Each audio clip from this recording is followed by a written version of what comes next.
Welcome. Oh, where am I looking? Where's my camera? Welcome everyone again to what's this called? Spotify Live. And thank you to everyone who sent in questions on Patreon. Um, I'll do all that again. Thank you to everyone who sent your questions in on Patreon. So let's get to some of those questions. We've got here. Christopher, says, even though I think New Zealand are better than South Africa, do you think it might be harder for England to be as successful considering South Africa's spinners are better? Or do you think England will just look to bully spin? Those two overs from Patel at Lords freak New Zealand, and I can't quite believe they picked a part-time bowler for 2 games. Not sure South Africa will make the same mistake with Harmer and Maharaj. Yeah, I think that's a very interesting and fair way of looking at it. I mean, the big difference is that England aren't going to be as worried about the batting of South Africa as they probably were with New Zealand, which means that they might go just as hard against South Africa just because they think that worst case scenario, maybe they, bumble their way to 250, and that might be enough against South African batting as it currently stands. But yeah, it's brilliant that we're in a position where South Africa are so good with spinners. I don't think you can boss Harmer. I think he's a much, much better spinner than Ajaz Patel or, kind of any of the other spinning options that New Zealand would have had available to them. So I think from that perspective, there's absolutely no doubt that I think South Africa are in a better position. Maharaj as the second spinner probably doesn't play that much, unless the conditions dictate it, I would assume. But again, very respected. You're not talking about someone like Ajaz Patel who can't land the ball on the spot. You're not talking about someone like Bracewell who's a part-timer up until 5 minutes ago. You're talking about proper test spinners in the case of Harmer and Maharaj. So it'd be interesting to see how England do play them. I'm assuming that's not. I don't think they were looking at bossing spin against New Zealand. I think they were looking at bossing the weakest link against New Zealand. That may not necessarily be spin in that particular in that series. Lee says, do you think the way England have started to bat in Test cricket is sustainable? I'm not convinced that it will be successful consistently, especially if pitches do a bit more or are slower and lower. Look, Lee, it certainly won't be consistent right across the board. I'm not sure you could bat that way in Guyana. I mean, no one's been able to do that in Test matches. Not that many Test matches are played in Guyana anymore. You probably wouldn't be able to do it on some of the UAE pitches. You probably wouldn't be able to do it, on the fourth or fifth day at somewhere like the Wacker, or if Adelaide Oval starts to crack up, or anywhere with cracks, you would struggle to play that way at times. In most countries for various different reasons. What's interesting is if they can find a method that kind of that goes in both directions, which is that they have the ability to still put on 70 runs in, let's say, 40 minutes of batting, even on a pitch that other people would struggle on, which might then change the way that teams are bowling. And I think that's what they're looking at. I think McCullum has come out now and said, and if you look at McCullum's record, I think his strike rate in Test cricket 64, 65. He didn't do it all the time himself. I don't think he's expecting Bairstow Stokes, whether they bring in Brooks or Harry Brook or Butler or whoever at Livingston, for instance. I don't think they're expecting any of them to do it all the time. I think what they really want is the ability for it to be there, and maybe to do it in short, sharp bursts. But you're right. I think the pitches. I think in this particular case, the fact that the pitches didn't do anything and the balls got soft, which is partly perhaps why the pitches didn't do anything, is huge, right? They got 3 pitches that didn't break up at the end for the 4th innings, which is massive if you're going to be chasing those sorts of totals. They got bad selections from New Zealand. There's a lot of other things there. I do think at a certain point, if we know what line and length for a test match spinner is and a test match seamer is, and players now are so good at hitting line and length in T20 cricket and one-day cricket, is there a point where that line and length is no longer the normal thing that you bowl in Test match cricket consistently? So you might bowl it when the conditions are in your favor, but for instance, New Zealand never looked at wide Yorkers, right? Because it was a test match. Who bowls wide Yorkers in a test match? But if you look at how England were playing, that might be this case. So I've done a really good podcast with Tim Wigmore, which will be out on Wednesday or on Monday, I suppose, if you're on Patreon, or Tuesday, whenever they come out on Patreon, about this sort of thing. And that's whether one thing I thought New Zealand specifically were a bit slow to do was just go to one day and T20 methods. If you start to do that, I think a lot of the stuff that England did, again, even if they do get flat pitches, is not quite as devastating as what we saw in these particular series. But the whole thing's really interesting. I kind of hope that they keep doing it, just because it's such a fascinating way of playing cricket. So yeah, let's hope they do it and assume that it won't work. But if it does work, it might change what Test cricket is, which is great. The West Indies did that, Australia did that. Almost every time that South Africa did it back in the early 1900s. Most of the times when people have changed Test cricket, it's been fascinating over that next little period. Duncan says, how does England destroying the Netherlands help them as an associate team? I know that it kind of does somehow, but when they're getting beaten by record margin, it doesn't feel like it's really helping them develop. Is a Dutch person going to watch that and try and play cricket? Well, we talked about this before. We saw their players improving in the series in the way that they handled top quality batters. If you're a Dutch player, probably the best batters you're going to go up against are going to be people like probably Callum McLeod and George Munsey. Trying to think of some of the, you might come up against, Colin Ackerman or Roloff in the nets. Who are some of the other, really strong associate batters out there? There aren't that many that play that often. And even when when Netherlands play some of these teams, they won't always be playing against those players. They're not always available in those sorts of situations. There aren't that many top quality players. And, I think Callum McLeod's a very skillful batter. I think George Munsey is, an incredible hitter of the ball. They're not Joss Butler. And so straight away, Duncan, the first thing is that they are learning in a high pressure environment that if you want to be a one-day international cricketer, you're going to have to bowl to Joss Butler, right? They've already faced a lot of Rashid Khan. It's just you haven't seen it. I think off the top of my head, the Dutch players averaged 16 or 17 against Rashid Khan, right? But you haven't seen that because England wasn't involved. When I've talked to associate teams, they've actually said that the growth of that great Scottish top four that they've had and the Afghanistani bowling attack is one of the best things for associate cricket, because it means you can actually start to face teams that have those kinds of obstacles before you get to the international level. There is no associate team that's ever going to have a batting lineup like England, though. So you have to play against them. So yes, I did see their players improve.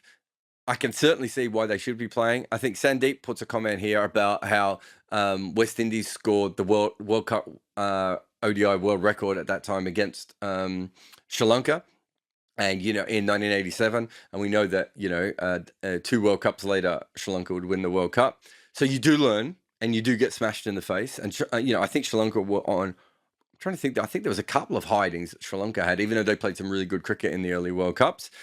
And then you say, it's a Dutch person going to watch that and want to play cricket. I don't know how much cricket you've seen in the Netherlands before this. Generally, Peter Boren said something really interesting when he was commentating for us on TalkSport. He said, generally, when you go into a Dutch cricket game, he knows everyone there. He knows these fans and this group, and they're from this cricket club and all that. He went into that ground and he said there are a lot of Dutch people he'd never seen before. So not just the English there, but a lot of Dutch people he hadn't seen before. Partly that was just because there was more of them, right? The other thing is, you're looking at, I don't know what the crowds were, 3, 4, 5,000 people. The music was pumping. The cricket was entertaining, even if it wasn't always good for Dutch cricket. There was certainly some entertaining cricket. Are you telling me that a Dutch fan who's never been to a cricket game before goes into that environment and doesn't look around and go, there's something to this sport? As balls are ending up in the forest? I'm sorry, I don't believe it. Now, if you tell me that they may not support Dutch cricket because they think Dutch cricket is no good, well, that's fair. But I thought the Dutch team got better and better. I mean, to be honest, partly just because they were able to pick better players towards the end of that. But I thought the Dutch team just got better and better in that series. And I think it's better for their development. I think it's better for their finances. I think it's better for their fans. Really, struggling to see how this is bad. And you're looking at it from this point of view. South Africa went to Ireland recently and lost. Ireland went to West Indies recently and beat them. We know that a full strength Netherlands would probably in this run of games against the West Indies, against Pakistan, against England, probably picks up a couple of wins if they had a full strength team. That's sadly not available to them. They're not that far away. They've got some very, very good players in this Dutch team. Unfortunately, their top order and their main seam bowlers were gutted by injuries, by not being available, by all sorts of things that had happened to them. The county cricket system, but no, I find it very hard to. I mean, you could see it. I don't even think. There's no stretch here. We literally saw their young off spinner get smarter during the series. So no, I definitely see that as an advantage. Aditya says, if you were to construct a test match bowling attack to take on a batting lineup made entirely of left-handers, I like this already, Aditya. Who would you pick? Ashwin and Broad are automatic selections. Yes, Ashwin, Broad. I suppose if you need another left-hander, another off-spinner, Lyon is probably the other one who's probably bowled the most to them. Shaheen Afridi is a killer of left-handers. Then you probably pick one of Roach or Southey. Southey's got a really good record against left-handers as well. The Bangladesh off-spinner, Miraz, isn't it?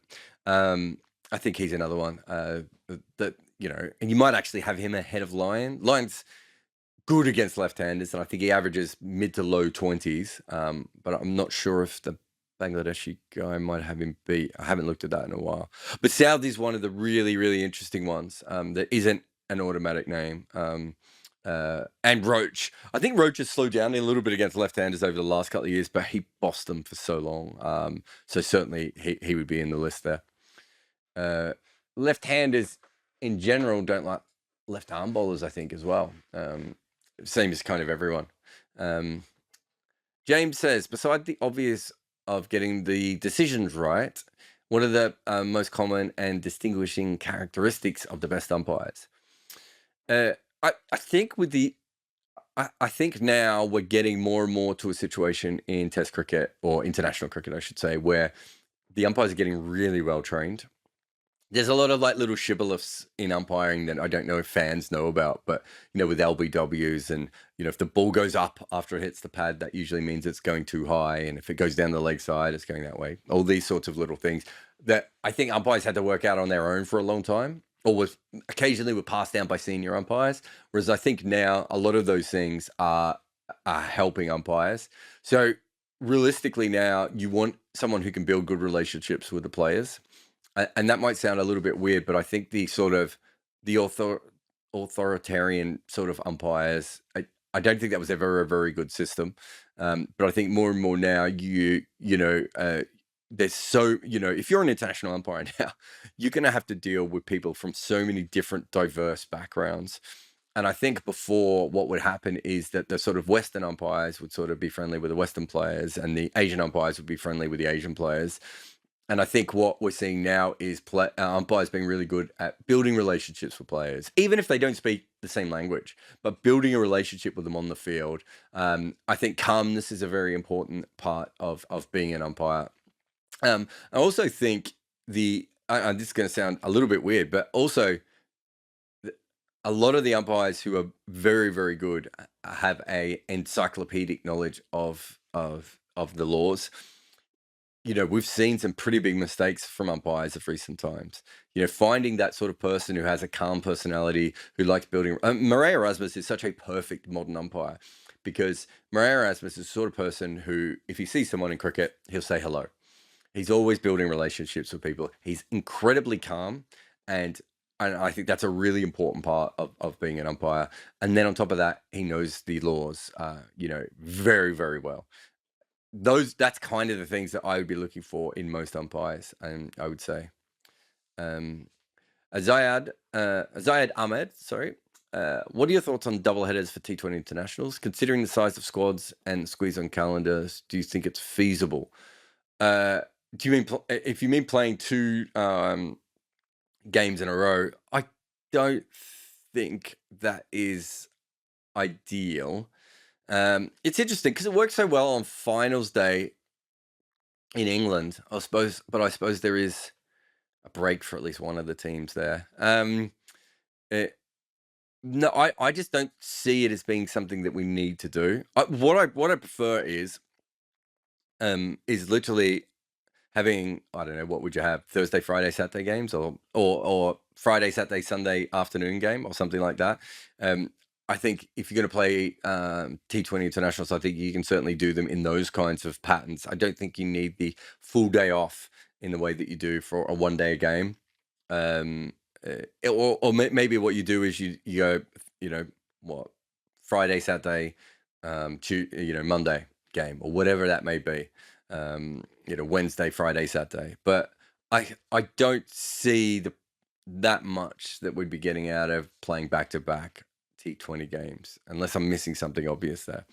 Rhubarb says, what do you know about how spatial data from matches is collected? Where the ball's pitched and Wagon Wheel. I assume the best data comes from Hawkeye, but I'm specifically curious about how Opta and Sports Radar get their data. I've seen some Opta soccer videos where they pay people to click boxes on a pitch map. Do you know if these companies do the same? Yeah. So Hawkeye does all. So for CricViz and for the TV companies, I suppose they get all their data via Hawkeye. So that tracks the ball on the pitch. Everything else, as far as I'm aware at the moment, and happily be proved wrong, but I check in every now and again. Everything else is done manually.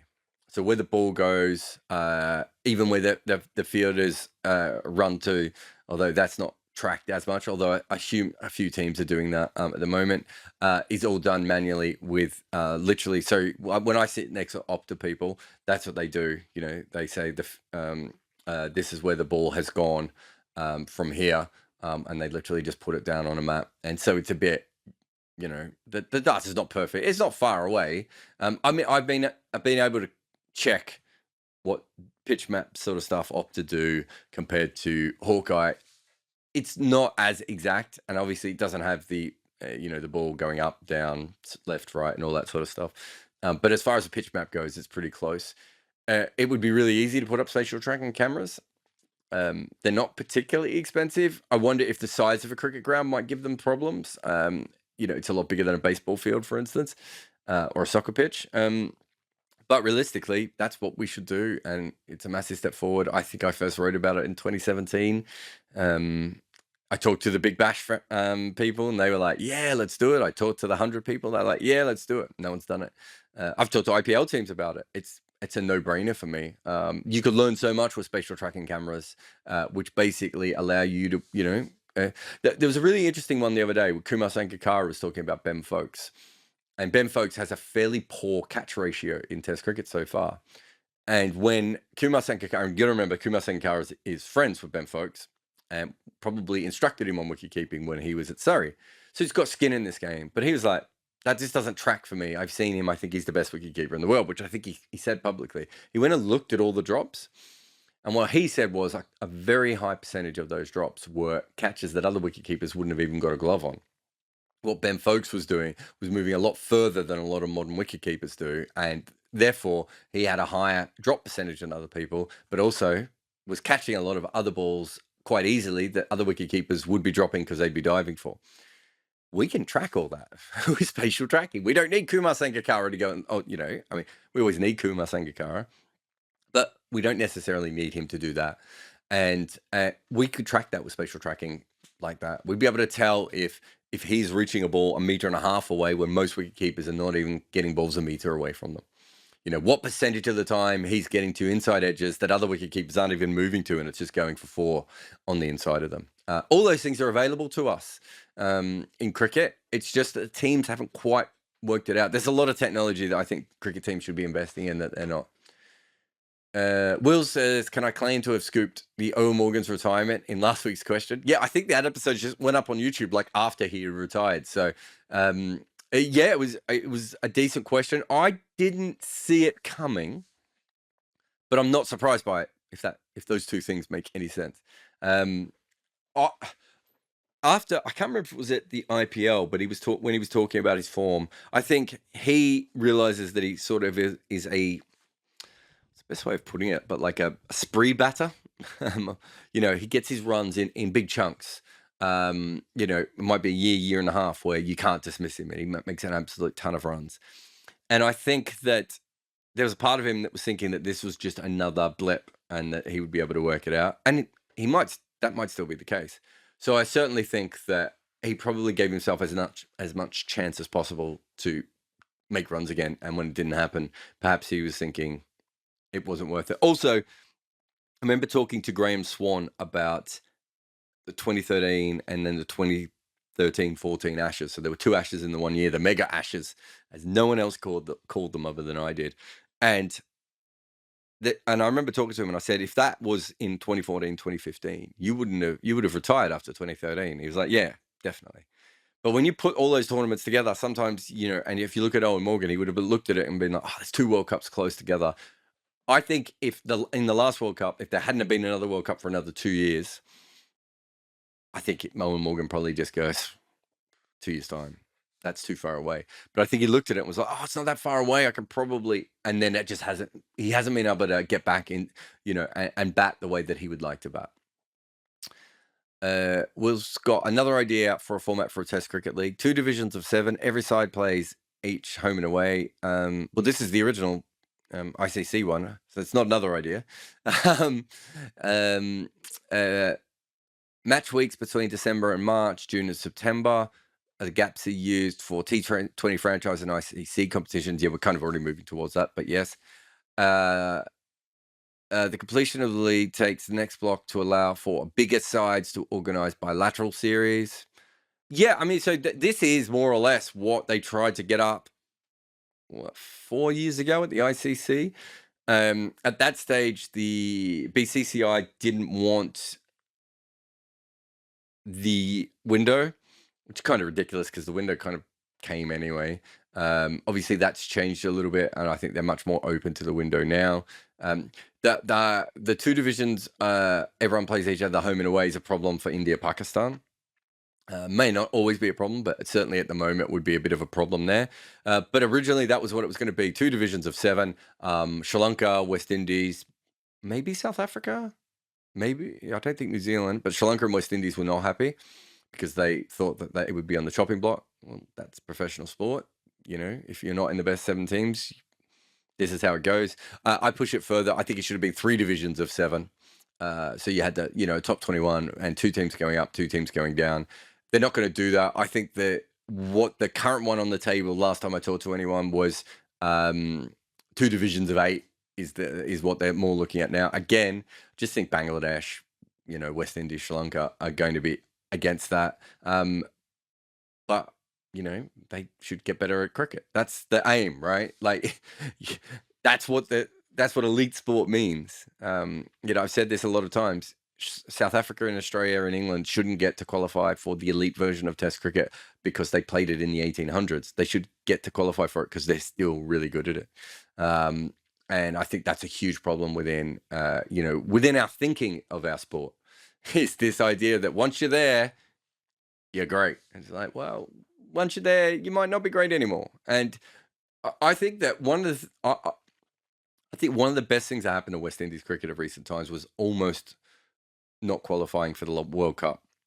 Really did wake up a lot of people in West Indies cricket. There's a lot of smart people there, some great coaches, and obviously Jimmy Adams is very good, and Ricky Skerritt coming in as chairman. I think there's been an influx of smart people. Johnny Graves as a CEO, but I really think that scare was something that's what you need, right?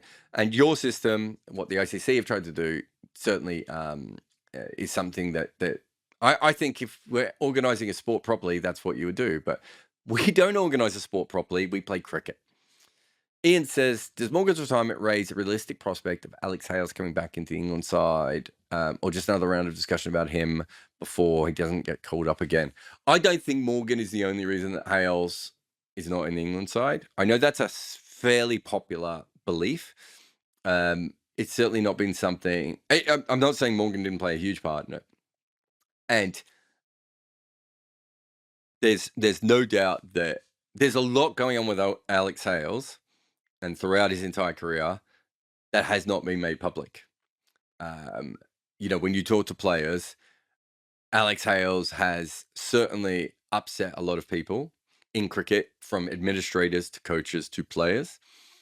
Um, as far as ball striking goes, there's no problem with him in this side.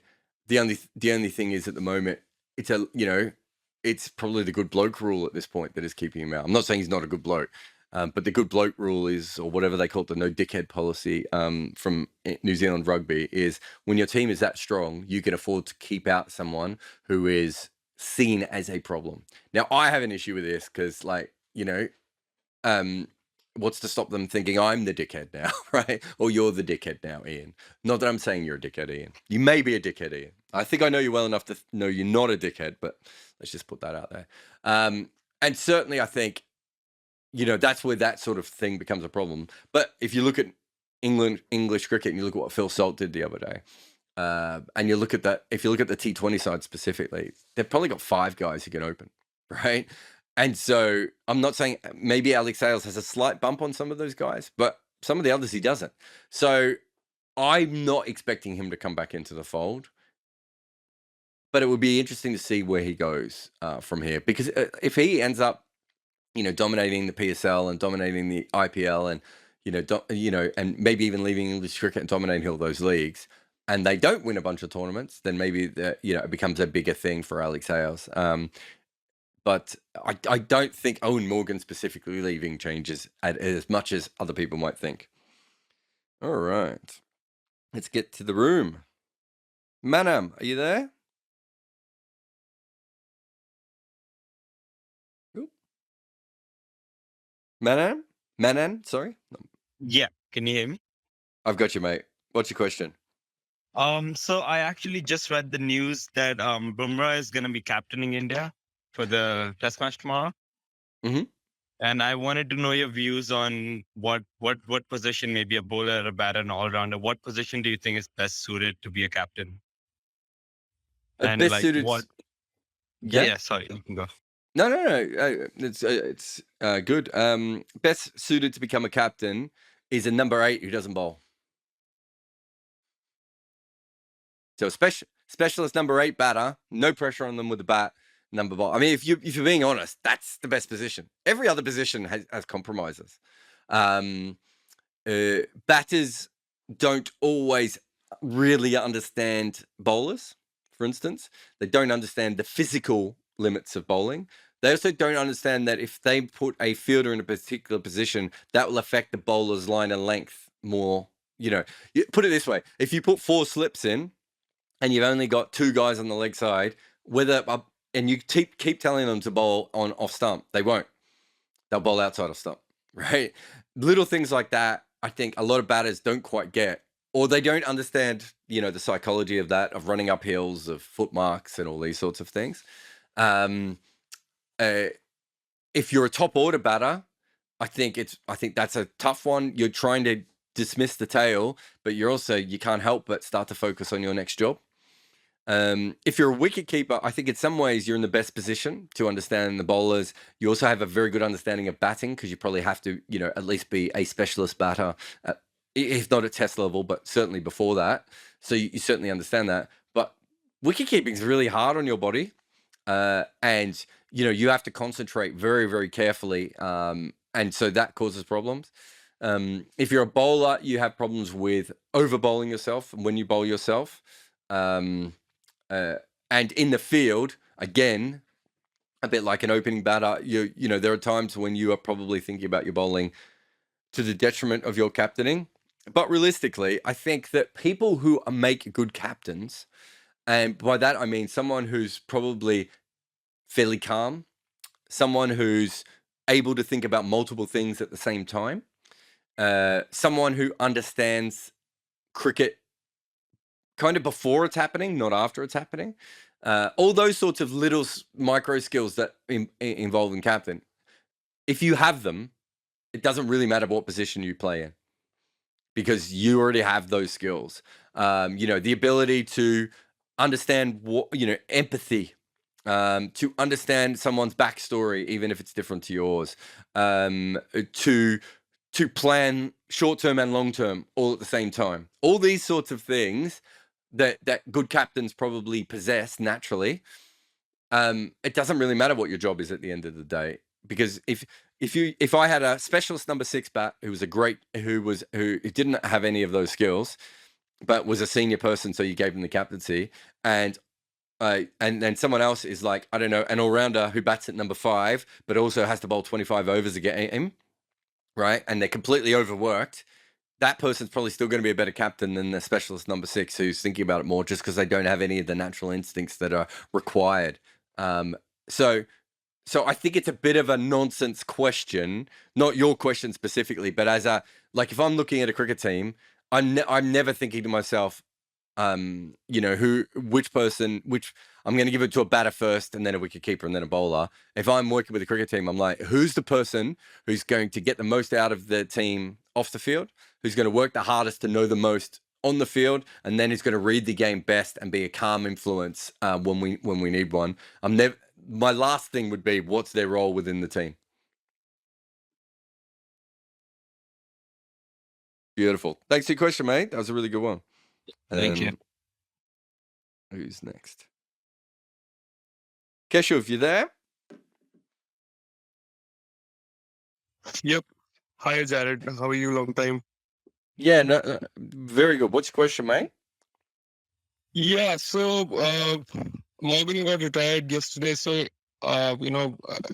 he won England the first 50 over World Cup. So that got me thinking that the format in which, he turned it around for England from 2015 until now. And now when you look at, the domestic circuit in England, the same 50 over format is being sidelined for 100, right? This year, both of the competitions are going to be run along at the same time. So it's kind of a blessing in disguise for all those second level players who would get the chance to play the 50 over cup, but most of the first choice players would be there in the 100. So I want to know your views. Like, is it being treated fairly, this 50 over competition? Basically, the format where England actually turned it around and brought back the viewers to white ball game? Well, I'm not sure they brought the viewers back to the white ball game. I'm not sure the ratings have gone up. The crowds for white ball games in England have always been pretty high. So I'm not sure England did that. The actual revolution of English cricket probably starts in 2016, so in the T20. It's the fact they won the World Cup is quite interesting, but if you look at it, it's the 2016 World Cup where they have the revolution. I mean, Craig Brathwaite rolls his ankle or mishits a ball, and England win that World Cup. They were probably not quite as good as West Indies, I thought, in that tournament, but not far behind at all. So that revolution was a dual revolution. It wasn't just one-day cricket. You're basing that on the fact they won the World Cup. Whereas I think they've been just as good in T20 cricket as they have been in Test cricket. In one-day cricket. Although I think they changed one-day cricket more than they changed T20 cricket. So I think that's that is what's I thought that after the 2015 debacle and how they got exited early after Bangladesh lost. So right after that New Zealand series at home, the 50 over series, I thought that's where the turnaround started, which then seeped through to the T20 format. That's what I thought. Yeah, but you keep talking about them like they're separate. They're not separate. It was a white ball system, right? And it you can have a look at it. It goes right across both formats. In fact, they did a very similar thing in both formats. The only thing they probably didn't do... No, actually, I would say it's almost identical. They tried to bat as deep as possible. They tried to have a fast bowler who could bang the ball into the pitch in the middle overs to try and control the run rate a little bit more and get some wickets for them. And they unleashed their batters at the top, but with guys in the middle. So that's what I'm saying. There's no separation between these two methods. They did the exact same thing in one-day cricket as they did in T20 cricket, sorry. And so the revolution is not a one-day revolution. It was a white ball revolution. and they kept mentioning that over and over again. They never talked about having a one-day revolution or a T20 revolution. It was really about a white ball a system that would work for them, and they happen to have the same in both, probably just because of the players that I had available to them. Look, one-day cricket has been, I mean, how many, let's be really honest, how many domestic white ball 50-over competitions in the world are taken seriously now? All right, so Australia bung theirs at the start of the year. It's not really a big tournament in places like the West Indies or South Africa. We don't talk much about any of them in India anymore. So it's kind of the same everywhere. And if the white ball skills work across those systems, there may be a time when there will be teams who take their white ball domestic series very seriously, and they might have an advantage over other teams. That's possible, I suppose. But I don't see many people in the world taking it that seriously. And as it currently stands, I don't see that affecting England. Maybe it will going forward, but I don't see that as affecting England. What about the players who get to play the tournament? I mean, at one hand, they'll be thinking, "Oh, come on, nobody's watching us. Everybody's watching the 100. So even if we do perform well, we don't really know that these performances will be awarded with a place in the team or something." You're talking about all domestic cricket when you say that. You could just say that about almost any domestic league in the world that's not a franchise T20 league, right? Those sorts of players, if they smash it around in the 50-over competition and they're potential players for T20, then they'll go to the 100 or they'll go to leagues outside of that. If they're really good players who boss it in that white ball league, but maybe aren't T20 players, then they'll get paid more by counties in the future because they'll bring counties success in that level of white ball cricket, and they'll bring crowds in, and it may also translate to red ball cricket. There's no downside to that from the players' perspective. It's helped a lot of I think half the Scottish team picked up contracts last year. I think some of the Dutch players might get some extra games as well. There'll be players who have slipped through county level who will get opportunities in those sorts of leagues as well. It's only a problem if players, and this is around the world, don't know how to play one-day cricket anymore. I know. I think the best example of this was Nicholas Pooran, who basically told me during the 2019 World Cup that he didn't know how to play in one-day cricket because he'd never played any of it. He might have played a couple of games for Trinidad and Tobago. I don't think he might not have even played any. Then he played T20 cricket, and there were things he had to learn back. But most players have played 50-over cricket professionally, at one stage or another in their career, and they get the concept of it. I don't think we're going to get that many Nicholas Purans, but maybe we will. But also, Nicholas Pooran absolutely was outstanding at the 2019 World Cup because he still had the skills that were needed to be able to play. So maybe he didn't have the experience and the knowledge, and he could have been even better if he had that, and he certainly suggested that, but he was still really good. So I'm not too worried about that. Thanks for your question, mate. All right, who's next here? Antis, you there? Antis? Yeah. Can you hear me? Yeah, I've got you. What's your question? So I've always been curious about the LBWs. Before I had that out, always wondered why the pitching outside the next stump is that is not considered with out. But you clarified that in the same here a few weeks ago. So when I still don't understand is why does the impact matter? Like if the ball is the contact of the ball of the pad is outside off stump, but the ball is still going to the stumps, why should it not be considered up? That is what is the logic behind that? Yeah, I mean, I don't think if we took that law away, what we might get is bowlers going even wider on the wicket, and it would make it a lot harder for the umpires, I think, in general as well, because you're now talking about balls that are hitting. I think my guess would be that law partly exists to make it easier for the umpires. If you've ever watched someone who, the LBWs that the umpires got the most wrong before DRS were when batters left the ball and the ball hit the pad way outside the stumps. Because think about it, especially if it's from a spinner, you're now having to guess the new line of the ball, right? So let's say you're Shane Warne and you're bowling around the wicket to a left-hander and he pads up and his leg's miles outside the stumps. That's no longer straight on the way that we're looking at the ball. You'd have a better view of that if you were standing at cover than you would if the umpire. So I think that is probably part of it. And also, I think at the moment, there's a fairly good balance. We're probably in an era, and I haven't checked these numbers recently, we're probably in an era of a lot of LBWs at the moment. If you brought your change in, and you're not the only one to mention it, obviously, but if you brought your change in, I think there'd just be a lot more LBWs. And I'm not sure cricket needs a lot more LBWs at the moment. If we were to bring in something, it should be adding to the game.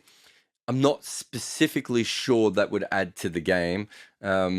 Also think that umpires would just make a lot more errors in those decisions, just because it's a lot easier to tell if the ball hits inside the line. Make sense? Yeah. Cheers. Thanks for the question. Great question. All right.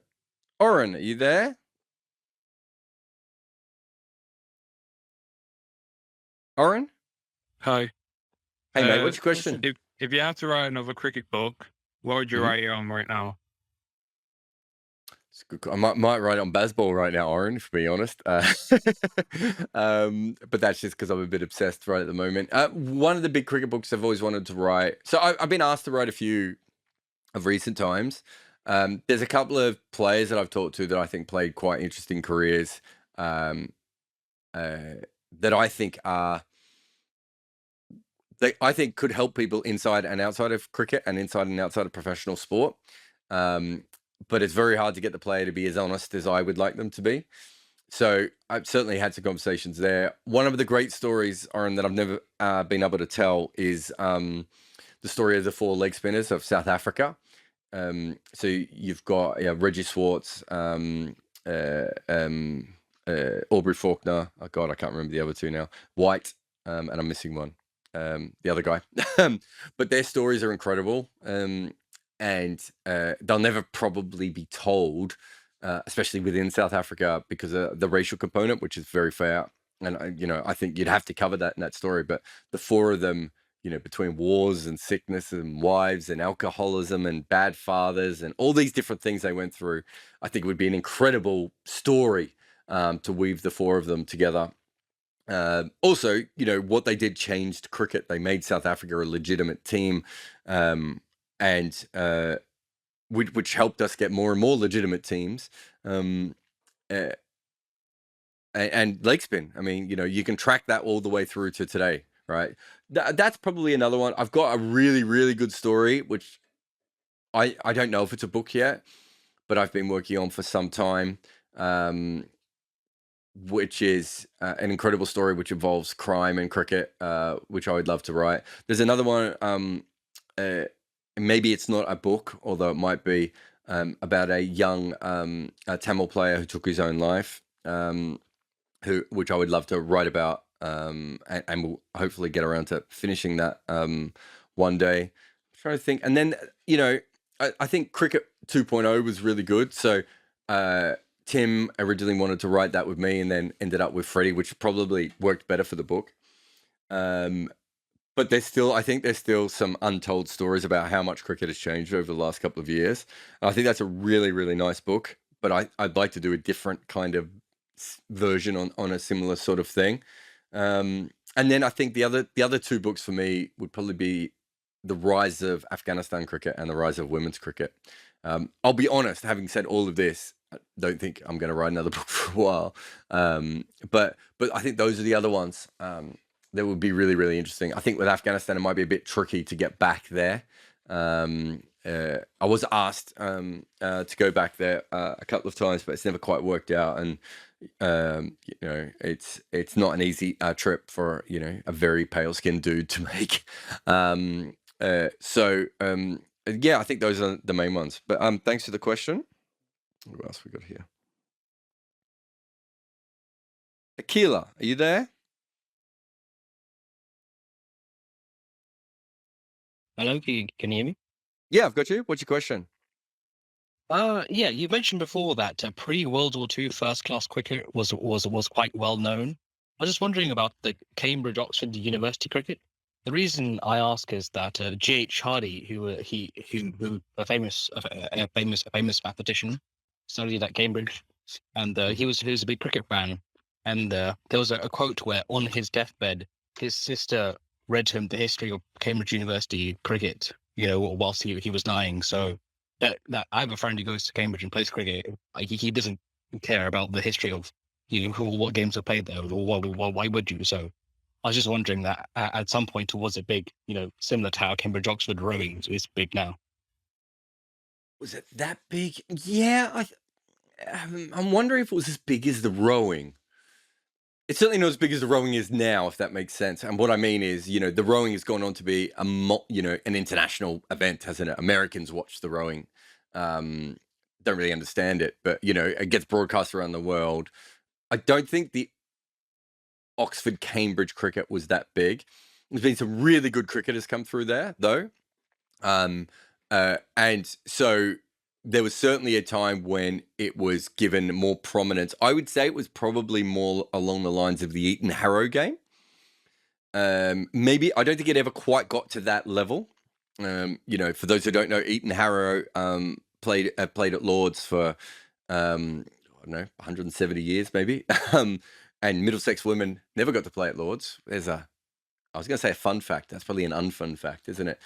I think if you look at the history of cricket, certainly the Eton Harrow game is talked about a lot more than the Oxford Cambridge rivalry.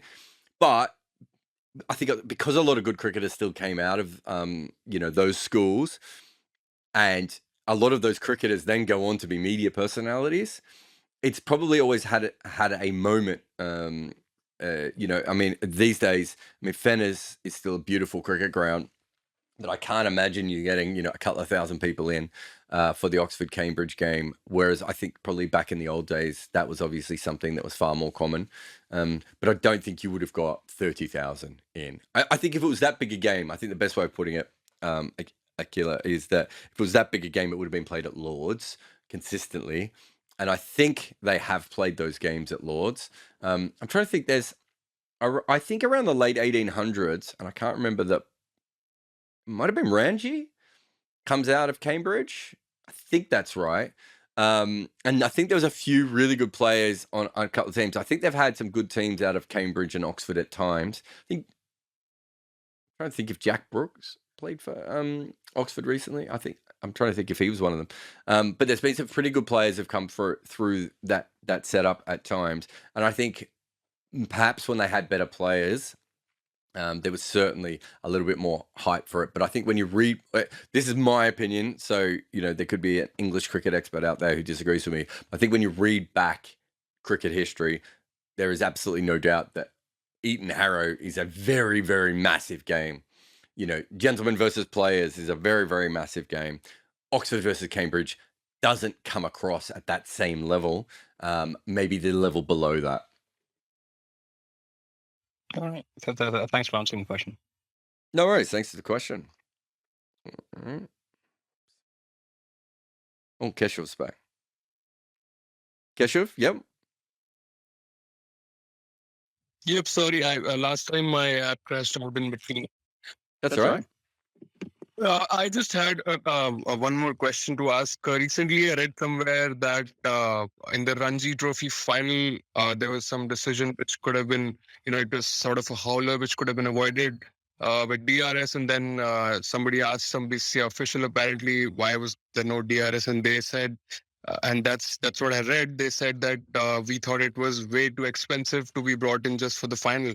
So, I mean, if BCCI will talk like that, who's making in billions? So what's your question? What's your comment on that? Because even if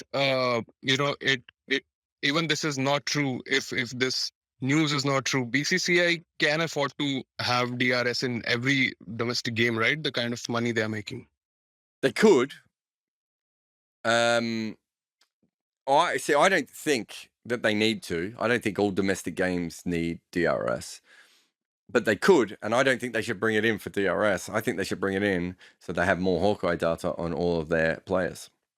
That's why I would bring it in. I would literally, I would say publicly, we're going to make DRS, but privately, I'd be saying to everyone, we now are going to get the exact speeds of all these bowlers. We're going to get, whether this guy can swing the old ball, swing the new ball, reverse swing, how this person spins it, all those sorts of things.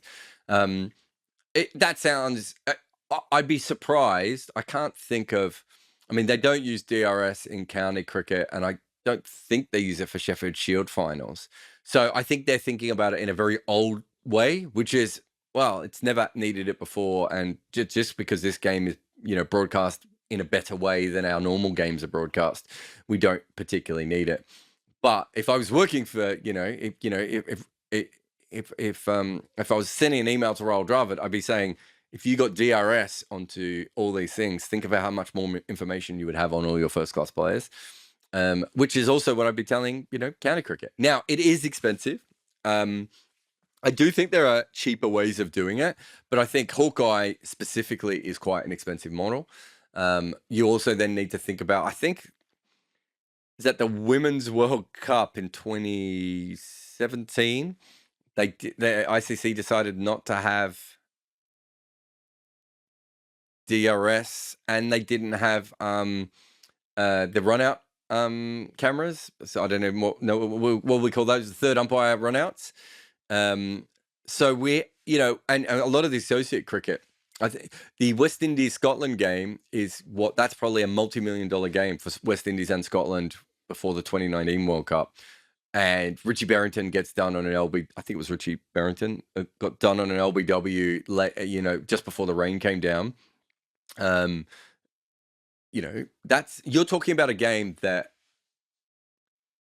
could cost Scotland between $2 and $5 million, right? Maybe more than that when you think about, what might happen into the future. And it's not being decided by technology that the ICC can afford. So I think a lot of it is, there is a belief that because it is expensive, and it is expensive, I don't have the numbers in front of me, but, it's not a cheap system. Because of that, when they can cut corners, they do cut corners. But as I've said, from a development tool, I think it's the best thing that you could tell any of these players. The information that the coaches, the selectors, general managers, directors of cricket, all these people could use that sort of information. So I'd be selling it more as that. Even if it's expensive, and if that news article was true, does that make you wonder where all the goddamn money is going actually? I've said that on this podcast about 10 times. I don't understand where the money from the BCCI goes. I don't see it on the field.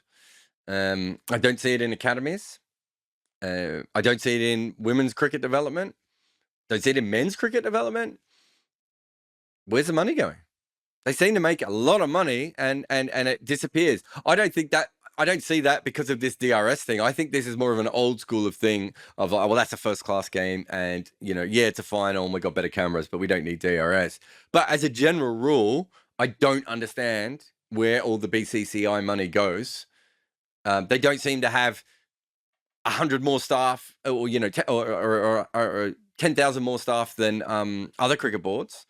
They don't have the best cricket facilities in the world. They don't have the best stadiums in the world. I don't understand where all this money is going, right? So yes, as a general rule, definitely. Even the TV rights went for, I think, more than English Premier League, but the highest paid cricketer in IPL probably makes 1/10 of what people make in EPL.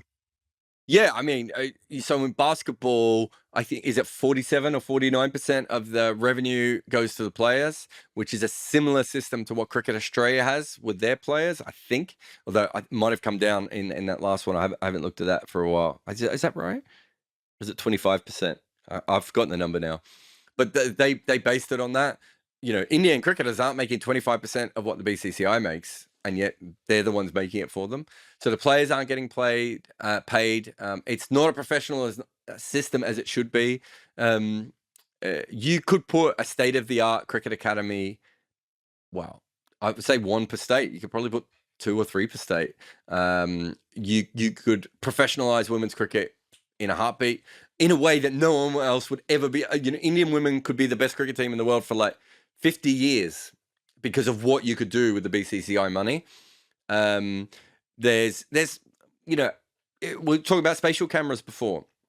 They could have Hawkeye, a proper camera to work out the revolutions on the ball and the path of the ball. Hawkeye, that spatial tracking in the field for every top level cricket ground in India, which means that they would be learning stuff that other cricket teams might take 20 years to learn about fielding positions, about revolutions, about the grips of balls, all these sorts of things. Again, it's not actually that expensive for them. Would be for any other board, but for them, we're not talking about a lot.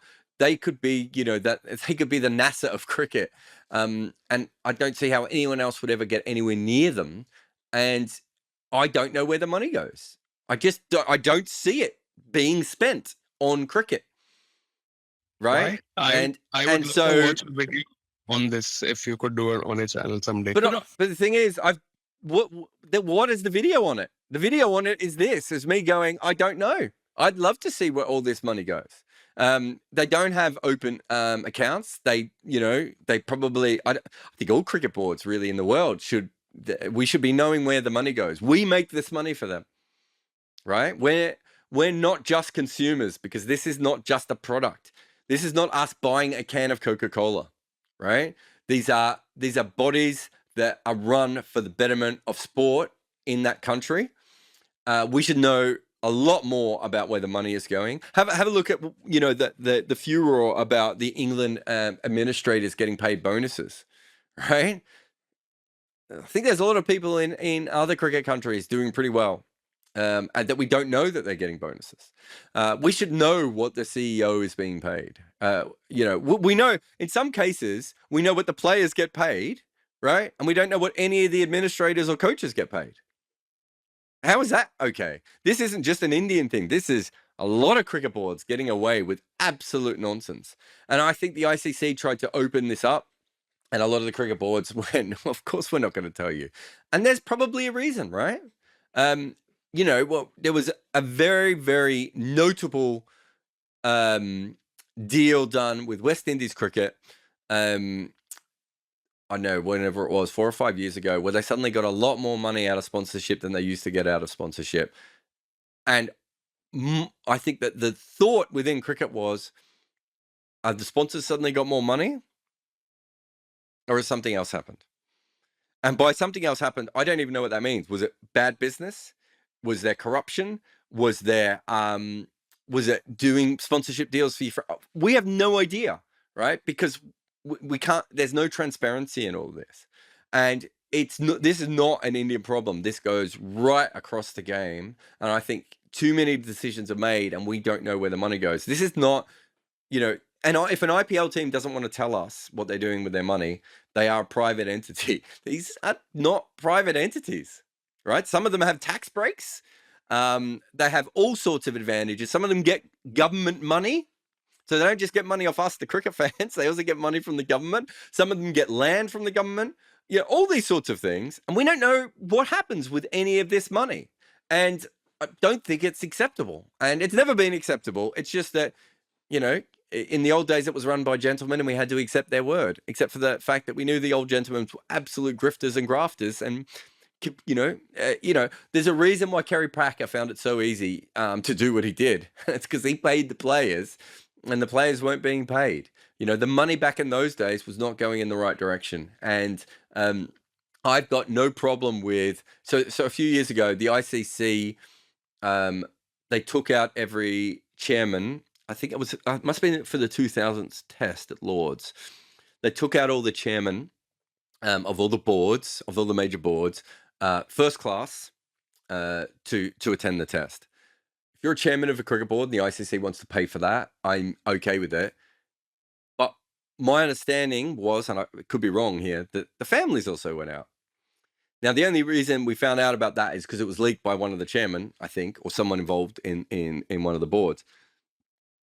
The ICC shouldn't be spending money like that. If someone wants to go to the test match and they want to stay in the hotel, that's fine. If there's a deal to be made, I do deals sometimes with cricket boards with a lot of my employers, and this includes Cricket Scotland, where I wanted my family to go out. But Cricket Scotland didn't spend any more money on that, but what they did do was make sure that I had a room that was of a size where I could get that. Like, that's a fair thing to do for your employees and all that sort of stuff. But I think it would be very fair for Cricket Scotland to say, well, any Scottish person should know if my family members are getting paid for by Cricket Scotland. And that goes all the way up to these boards that actually have billions and billions of dollars. And we don't know anything. And if that's part of it, that's fine, but make it public. Okay, so the Australian cricket team goes out and they travel and they get extra big rooms if they have a family. That seems like a fair thing, but we should be able to know that is part of their employment rights. But we should also know if the administrators are doing that and the coaches are doing that and the officials are doing that. We should know where all the dollars are being spent. And at the moment, we know the big name things and we don't know anything else. So the entire system is shithouse, is the best way Do of you putting think, it. so just the last one, do you think these things are subjected to a right to information? Like anybody could put in a petition in a court and they can actually acquire all this information? I don't know. I don't know about that.